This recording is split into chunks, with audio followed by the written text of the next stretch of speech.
Hey everyone, today I'm going to show you 5 reliable ways to add custom CSS to your WordPress site, even if it's running the latest features in 2026. By the end of this tutorial, you'll know exactly which method to use for your theme, your skill level, and your workflow so you can fine-tune your site's appearance with confidence. Let's dive right in. First up, if you're using a modern block theme like 2025 or anything built around full site editing, you'll want to use the WordPress site editor. This is now the go-to for global styles in block-based themes. Start by heading to your dashboard and clicking Appearance, then Editor. Once the site editor loads up, and just give it a second, it can be a little slow, look for the Styles panel on the left. Click Styles, then the little pencil icon to edit those styles. Now this isn't super obvious at first, but in the top right corner of the Styles panel, you'll see a 3-dot menu. Click that and you'll find Additional CSS. This is your sweet spot for any extra styling you want to add across the site. Type or paste in your CSS, hit save, and just like that, everything takes effect. This method is fantastic if you want seamless updates and all your site's styling in one place.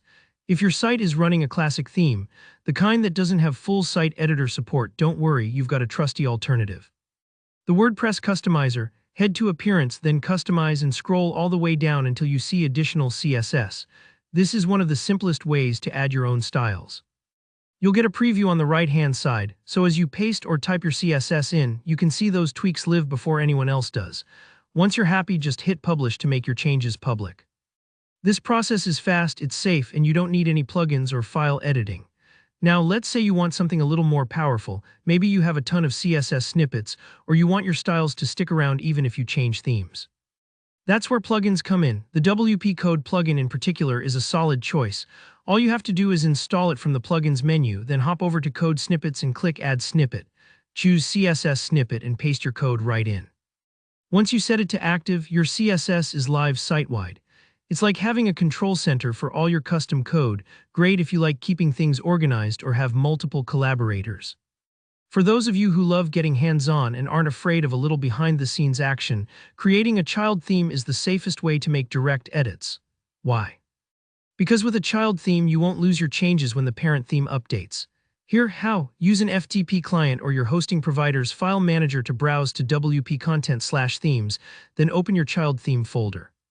Inside, find Style CSS, then scroll to the bottom and paste your custom code. Just make sure your child theme is the one that's activated under Appearance Themes. This way, you're editing a copy, not the original, and you can always fall back to default settings.